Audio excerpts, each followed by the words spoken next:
Ulama Mekkah tidak pernah mengakui Habib Ba'alawi cucu Nabi Muhammad. Migrasi klan Ba'alawi dan pengakuan sebagai keturunan Nabi.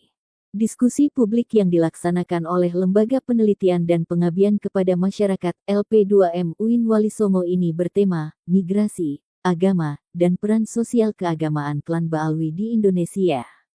Sepertinya, penulis diundang lebih untuk membahas kaitan antara migrasi mereka dengan klaim mereka sebagai keturunan Nabi Muhammad Sallallahu Alaihi Wasallam. Disengaja ataupun tidak, klaim sebagai keturunan Nabi itu, tentu sedikit banyak menjadi salah satu instrumen kemudahan mereka ketika melakukan migrasi ke kawasan-kawasan berpenduduk Muslim. Tesis penulis yang mengatakan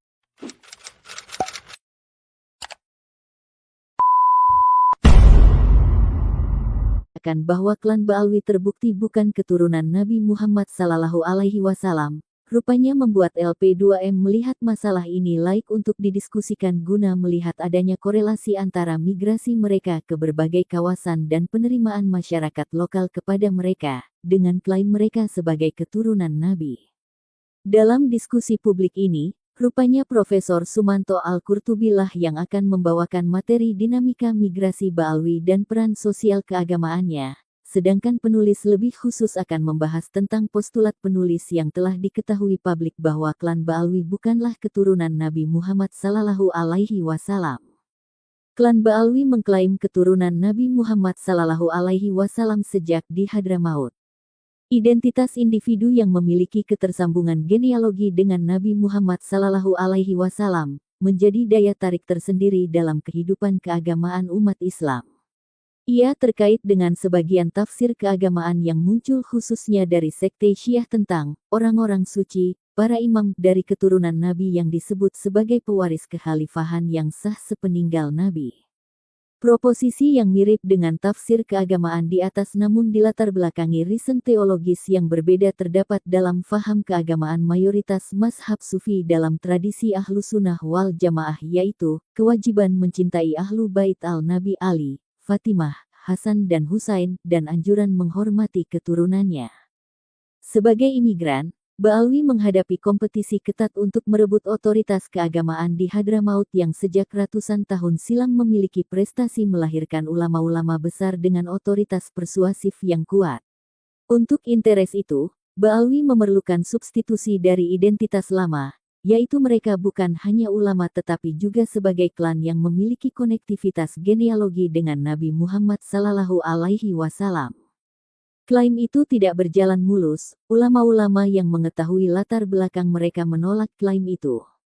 Dalam kitabnya Al-Burqat Al-Mushikah, Ali Al-Sakran menggambarkan adanya orang-orang hasut kepada keluarga mereka yang tidak mempercayai mereka sebagai keturunan Nabi. Nampaknya, penolakan dari ulama-ulama di abad ke-9 Hijriyah itu tidak diprasastikan dalam bentuk tulisan. Sementara usaha-usaha pemasaran dan keyakinan dari klan Ba'alawi bahwa mereka keturunan Nabi ditulis dalam berbagai kitab mulai abad ke-9 Hijriyah sampai hari ini. Yang demikian itu, kemudian membuat kesan sekilas bahwa pada abad ke-9 itu mereka sudah syurah wa al-istifatloh sebagai keturunan Nabi. Kendati demikian, tersisanya ulama di Yaman hari ini yang tidak mempercayai Ba'alawi sebagai keturunan Nabi, adalah sebuah ciri bahwa tradisi ketidakpercayaan itu tetap dirawat oleh komunitas keulamaan tertentu di sana. Pemasaran dan publikasi terhadap penduduk di sana tentang produk bahwa mereka adalah keturunan Nabi, dilakukan klan Ba'alawi bukan hanya dengan relasi konvensional antara murid dan guru, tetapi juga dengan doktrinasi transendental metafisik yang sulit ditagih scientific evidence bukti ilmiahnya. Kita ambil sebuah contoh.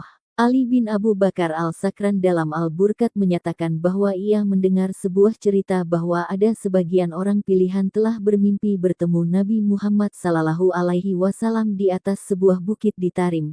Lalu Nabi berkata, "Wahai penduduk negeri ini, aku mempunyai titipan untukmu, Ba'alawi. Barang siapa membenci mereka maka mereka membenci aku, barang siapa membuat ridha mereka maka ia membuat aku ridha."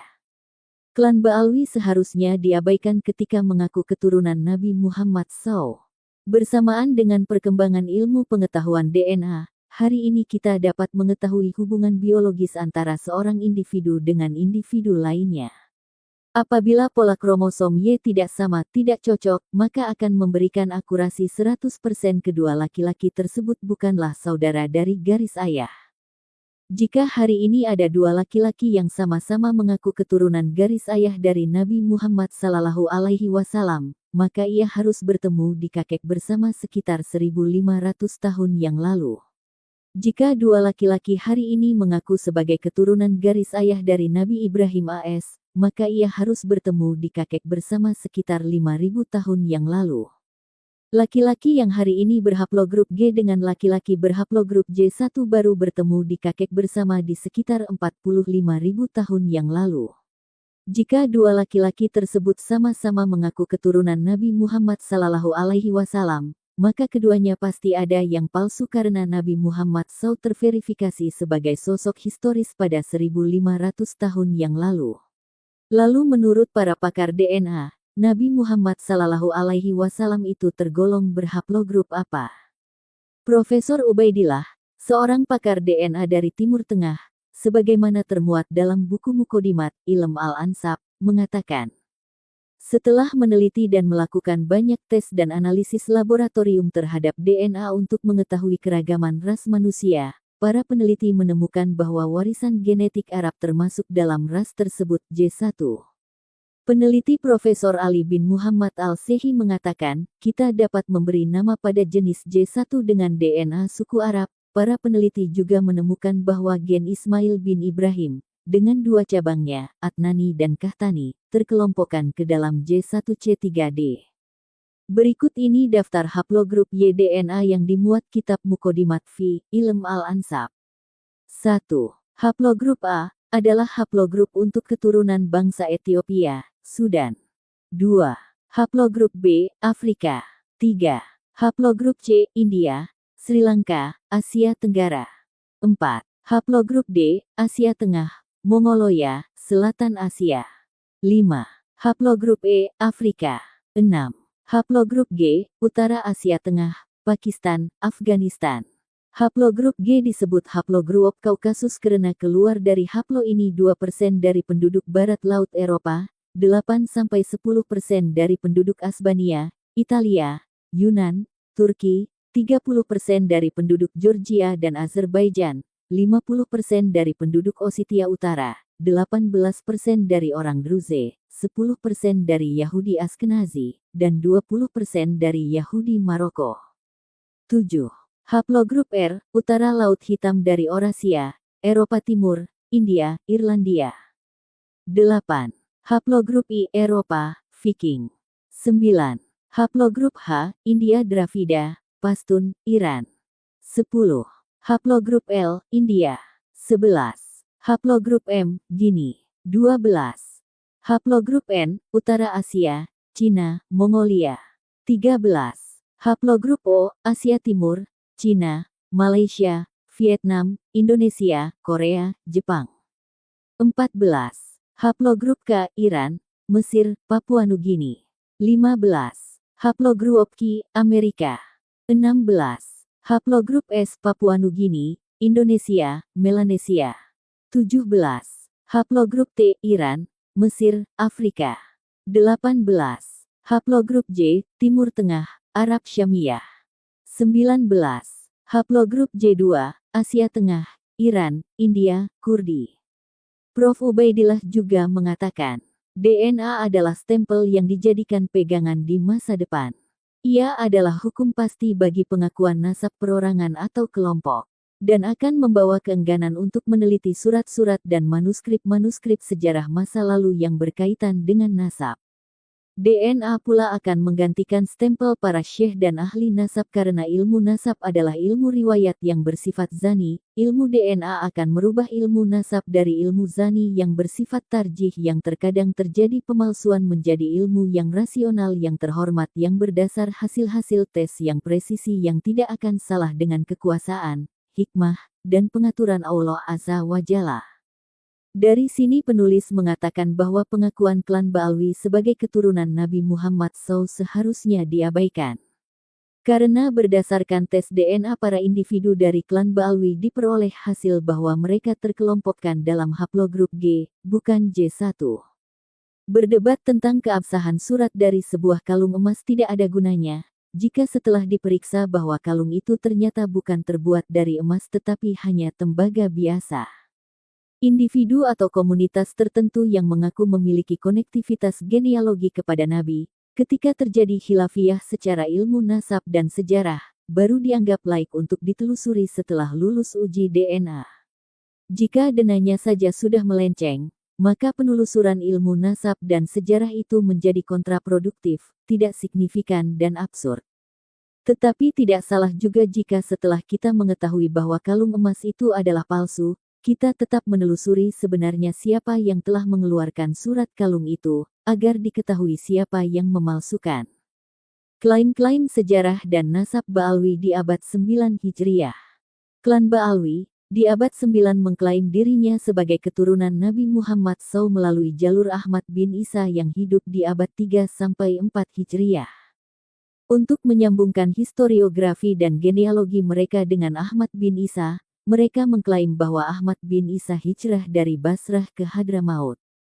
Mereka menyambungkan silsilah mereka dari abad 9 Hijriah sampai abad ke-4 Hijriah sebagai berikut. Ali, wafat 895 Hijriah, bin Abu Bakar al-Sakran bin Abdurrahman Assegaf bin Muhammad Maula Dawilah bin Ali bin Alwi al-Gayur bin Muhammad Fakih Mukodam bin Ali bin Muhammad Sahib Mirbat bin Ali Halikosam bin Alwi, wafat 400 Hijriah.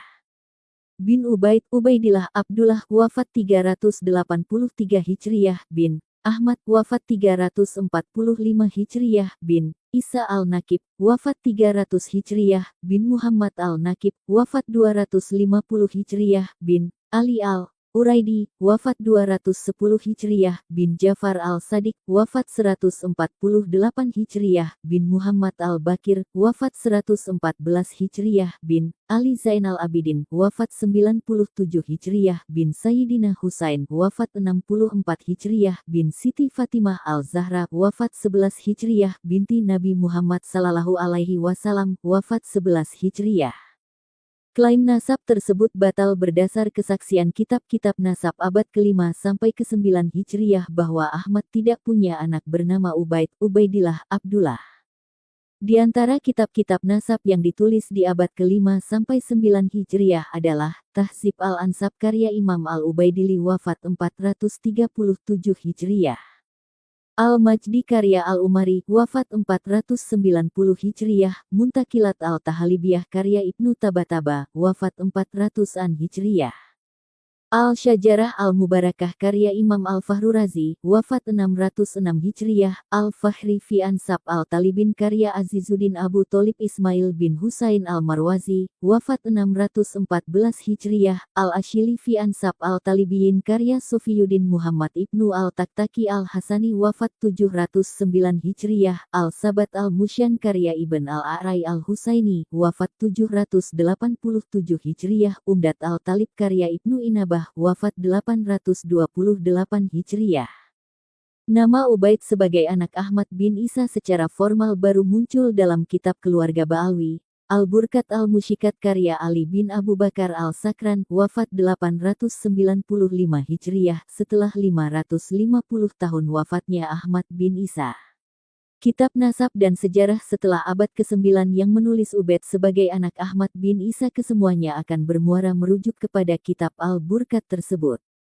Urutan silsilah seperti itu diokulasi Ali bin Abu Bakar al-Sakran dari kitab Al-Suluk karya Al-Janadi, wafat 732 Hijriah ketika menyebut seorang ulama bernama Ali bin Muhammad bin Ahmad bin Jadid bin Ali bin Muhammad bin Jadid bin Abdullah bin Ahmad bin Isa. Menurut Ali al-Sakran, Jadid bin Abdullah yang terdapat dalam silsilah itu adalah saudara laki-laki dari Alwi bin Ubaid. Lalu Ubaid itu adalah nama lain dari Abdullah. Klaim Ali al-Sakran ini tanpa dalil. Tidak ada kitab-kitab nasab atau sejarah yang mengkonfirmasi bahwa Jadid adalah saudara dari Alwi. Terlepas dari bahwa informasi Al-Suluk tentang nasab Abdullah sebagai anak Ahmad bin Isa itu tertolak kitab-kitab nasab, bahwa klaim adanya ikatan persaudaraan antara Jadid dan Alwi itu pun tertolak juga karena diambil dari ruang hampa tanpa ada bukti dan dalil.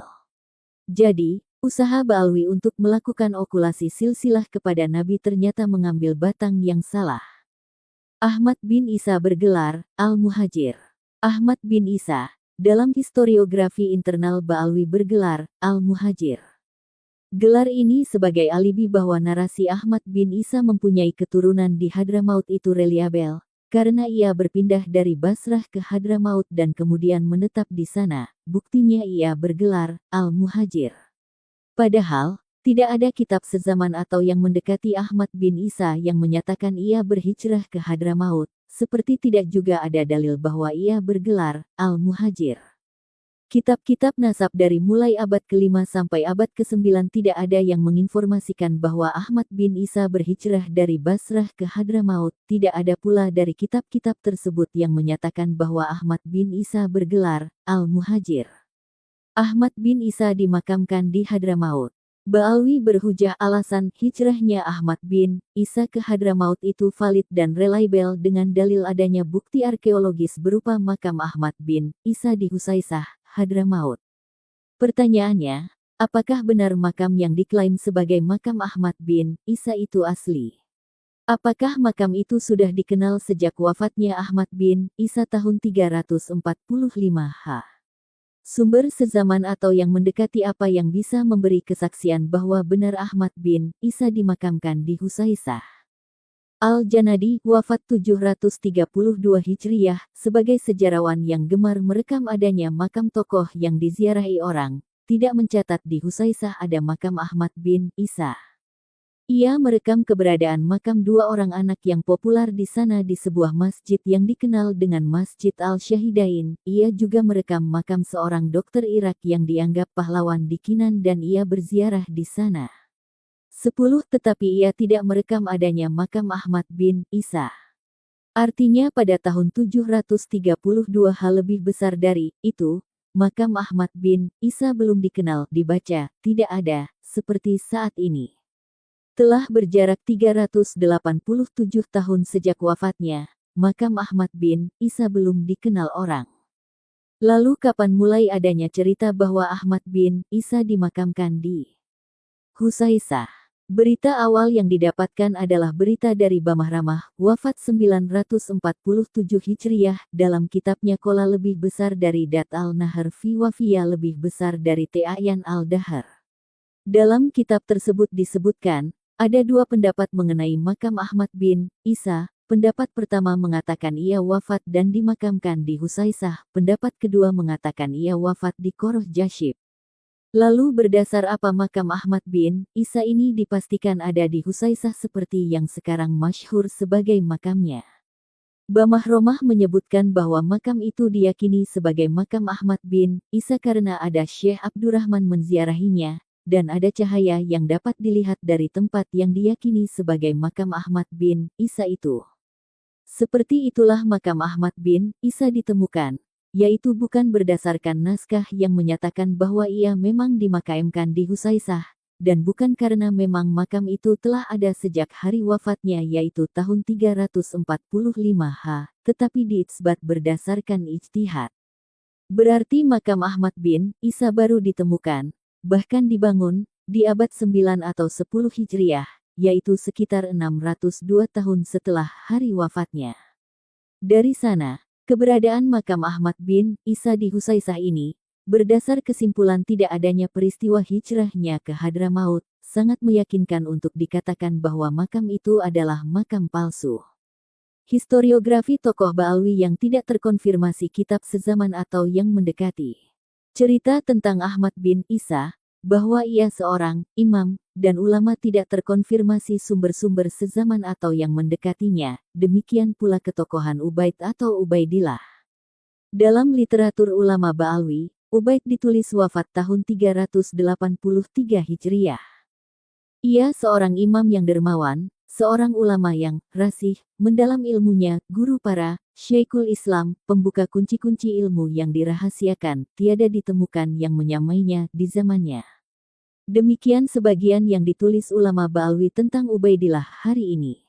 Anehnya, seorang imam besar, yang hidup di abad 4 Hijriyah, sejarahnya gelap gulita pada masanya. Tidak ada satu kitab pun membicarakannya. Jika ia imam, tidak ada seorang pengikutnya pun mencatatnya. Jika ia guru para Syekhul Islam, tidak ada seorang Syekhul Islam pun menyebut namanya, mengutip pendapat gurunya, bahkan walau hanya menulis namanya dalam silsilah sanad keguruannya. Ia benar-benar orang besar yang mastur dan misterius. Imam besar ini hidup di abad 4 Hijriah, katanya. Ia lahir dan tumbuh besar di Basrah, lalu umur 20 tahun hijrah bersama ayahnya ke Hadramaut, Yaman. Di abad itu, di Basrah dan di Yaman, puluhan kitab ditulis, ratusan ulama hidup bergaul satu dengan lainnya, namun, di antara mereka, seorang pun tidak mencatat interaksinya dengan Ubaidillah. Kemanakah Ubaidillah sang imam besar ini bersembunyi? Nama Ubaidillah dan biografi hidupnya baru muncul 512 tahun setelah wafatnya. Sosoknya pertama kali dimunculkan oleh Ali Al-Sakran, wafat 895 Hijriah. Bukan hanya menyebut nama dalam rangkaian silsilah, Al-Sakran bahkan telah berhasil mengungkap ketokohan Ubaidillah. Sesuatu yang tidak diketahui oleh ulama yang hidup sezaman atau berdekatan dengan Ubaidillah, dapat diketahui oleh Al-Sakran tanpa sumber-sumber pendukung apapun. Al-Sakran adalah pionir dalam meruntut sejarah Ubaidillah, dan sukses menjadikannya sebagai sosok menyejarah. Demikian pula tokoh lain dalam silsilah Ba'alwi seperti Alwi pertama, Muhammad dan Alwi kedua, sosoknya yang begitu punya peran penting dalam redaksi kitab-kitab Ba'alwi, tidak terkonfirmasi sumber-sumber sezaman atau yang mendekatinya, semuanya kembali kepada kitab Al-Burqat Al-Musyikat di abad ke-9 Hijriah. Muhammad bin Ali, wafat 556 Hijriah, yang diberi gelar Sohib Mirbat oleh penulis Ba'alwi. Sosoknya ditulis oleh Muhammad bin Ali Khirit Ba'alwi sebagai imam lebih besar dari Menmutkinan, imam yang menguasai ilmu dengan dalam. Wahidu asrihi fi al-ilmi wa al-amal, paling berilmu dan beramal di masanya. 14 Tetapi sosoknya sama sekali tidak tereportase oleh ulama-ulama, baik ulama nasab maupun ulama sejarah dan tabakat biografi ulama. Alwi bin Tahir dalam kitab Uqud al-Almas mengatakan bahwa Muhammad, Sahib Mirbat, adalah penyebar mazhab Syafi'i di Hadramaut, Difar dan Yaman, dan para ulama-ulama di Mirbat adalah murid-murid Muhammad, Sahib Mirbat. Berita semacam itu pun tidak bisa dikonfirmasi oleh sumber-sumber sezaman atau yang mendekatinya. Berbeda dengan ulama di Mirbat lainnya yang terkonfirmasi kitab-kitab sezaman atau yang mendekatinya, seperti Muhammad bin Ali Al-Qoli, wafat 577 Hijriah, dari tahun wafatnya kita melihat bahwa ia hidup sezaman dengan Muhammad, Sahib Mirbat. Al-Janadi dalam Al-Suluk menyebut ulama-ulama di Mirbat itu adalah murid-murid Imam Al-Qoli. Al-Janadi banyak menyebut nama-nama ulama di Mirbat, tetapi ia tidak menyebut ada seorang ulama di Mirbat bernama Muhammad, Sahib Mirbat. Begitu pula Ibnu Samrah Al-Jadi, wafat 587 Hijriah, dalam kitabnya Tabakat Fuqaha Al-Yaman ia menyebut nama Imam Al-Qoli sebagai ulama di Mirbat, tetapi ia tidak menyebut nama Muhammad, Sahib Mirbat. Garis miring terbalik. Bahkan, gelar Sohib Mirbat, terkonfirmasi bukan gelar untuk Muhammad bin Ali, tetapi ia adalah gelar yang diberikan kepada penguasa di kota Mirbat yang bernama Muhammad bin Ahmad Al-Akhal Al-Manjawi. Ia yang disebut terakhir, adalah sosok historis yang hidup satu masa dan satu kota dengan Muhammad bin Ali, Sahib Mirbat, Ba'alwi. Al-Akhal adalah penguasa terakhir kota Mirbat dari dinasti Al-Manjawi. Muhammad Al-Akhal Sohib Mirbat disebut Al-Akhal karena memakai celak di matanya atau karena matanya ada tanda hitam sejak lahir. Ibnul Atsir, pakar sejarah abad ke-7 dalam kitabnya Al-Kamil fi Al-Tarikh menyebutkan bahwa di tahun 601 Hijriah, Muhammad Al-Akhal Sohib Mirbat digantikan oleh mantan menterinya yang bernama Mahmud bin Muhammad Al-Himyari. Sementara Muhammad bin Ali Ba'alwi, namanya tidak tercatat sebagai apapun, dengan gelar ataupun tanpa gelar, dengan disebut ulama ataupun bukan. Jika ia benar-benar sosok historis, kemana ia bersembunyi di kota Mirbat, sampai ulama pengarang kitab sejarah tak mencatatnya, padahal ulama lainnya tercatat dalam sejarah Mirbat. Keberadaan makam Muhammad bin Ali, Sohib Mirbat, hari ini pun patut kita telusuri keasliannya. Benarkah makam itu ada di Mirbat sejak abad ke-6 Hijriah?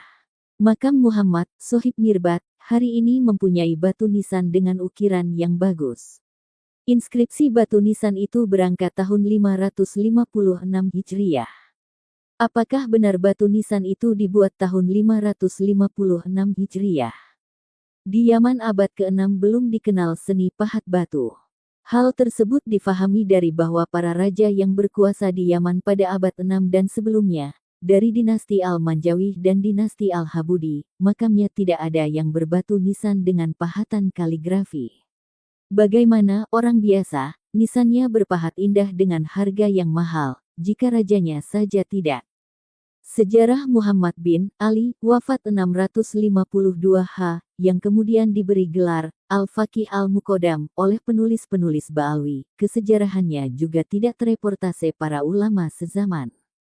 Muhammad Dia, sahab dalam Hamisi Syams al-Dahirat menyebutkan tentang Faqih Muqaddam, ia adalah salah seorang yang paling populer, ia seorang ulama besar yang berhasil mengumpulkan ilmu dan amal, ia adalah ulama yang telah laik berijtihad karena telah mencapai derajat ilmu riwayat dan ilmu logika. Karena itulah ia bergelar Al-Faqih Al-Muqaddam, rajanya ahli fikih, dan Al-Ustadz Al-Azam, guru besar. Tidak ada ulama sebelumnya yang bergelar seperti dia. Ia adalah seorang al-muhadis, ahli hadits, al-mudaris, dosen, mursyid tarekat, dan juga seorang mufti, ahli fatwa. Ia adalah tempat berlindung bagi orang lain. Lalu, apakah ulama-ulama pada zamannya mereportase sosoknya sebagai sosok kesejarahan yang luar biasa seperti disebutkan itu? Sayang, sosok Faqih Muqaddam ini sama sekali tidak terreportase oleh ulama-ulama sezaman sebagaimana fenomena kesejarahannya hari ini yang kita kenal yang penuh dengan keluarbiasaan. Sosoknya sunyi di tengah masifnya kitab-kitab ulama yang ditulis di masa itu. Jangankan di dunia Islam secara luas, di sekitar Yaman saja, namanya di masa itu tidak terkonfirmasi. Kitab Al-Suluk 732 Hijriah, dan Kitab Tabakat Fuqaha Al-Yaman 586 H pun tidak menulis namanya. Namanya muncul, berbarengan dengan kemunculan nasab Ba'alwi dalam Kitab Al-Burkat Al-Musyikat. Interpolasi dan moral ilmiah Ba'alwi. Kajian literasi nasab Ba'alwi yang penulis lakukan mengarah kepada kesimpulan adanya pola dan algoritma dari sebuah konstruksi sejarah yang sengaja diciptakan bukan berdasar fakta sejarah sesungguhnya. Historiografi dari sebuah hipotesa dari sebuah komunitas tertentu yang memiliki irisan dengan kepentingan tertentu, patut dicurigai validitasnya. Yusuf Jamalulail mentahqiq Kitab Abna, Al-Imam fi Misra wa Syam Al-Hasan wa Al-Husain. Kitab tersebut karya Ibnu Tabataba. Mengenai hari wafatnya pengarang ini, pentahqiq atau penerbit memuat 2 angka tahun wafat pengarang. Dalam halaman ke-7 disebut wafat tahun 199 Hijriah, dalam halaman lain disebut 478 Hijriah, dan dalam cover ditulis tahun 478 Hijriah.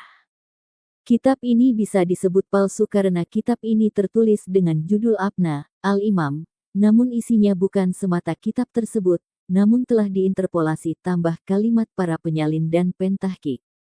Kitab ini isinya telah diinterpolasi oleh 4 orang yaitu, Ibnu Sodaqoh Al-Halabi, wafat 1180 Hijriah, Abul Aun As-Sifarini, 1188 Hijriah, Muhammad bin Nasar Al-Maqdisi, wafat 1350 Hijriah, dan Yusuf Jamalulail, 1938 M. Tambahan itu tidak diberikan pembeda, jadi seakan seluruh isi kitab itu karya pengarang yang asli yaitu Ibnu Tabataba. Dalam kitab itu, nama Ubaidillah Abdullah disebut anak Ahmad. Namun kalimat itu jelas bukan dari kalimat pengarang kitab.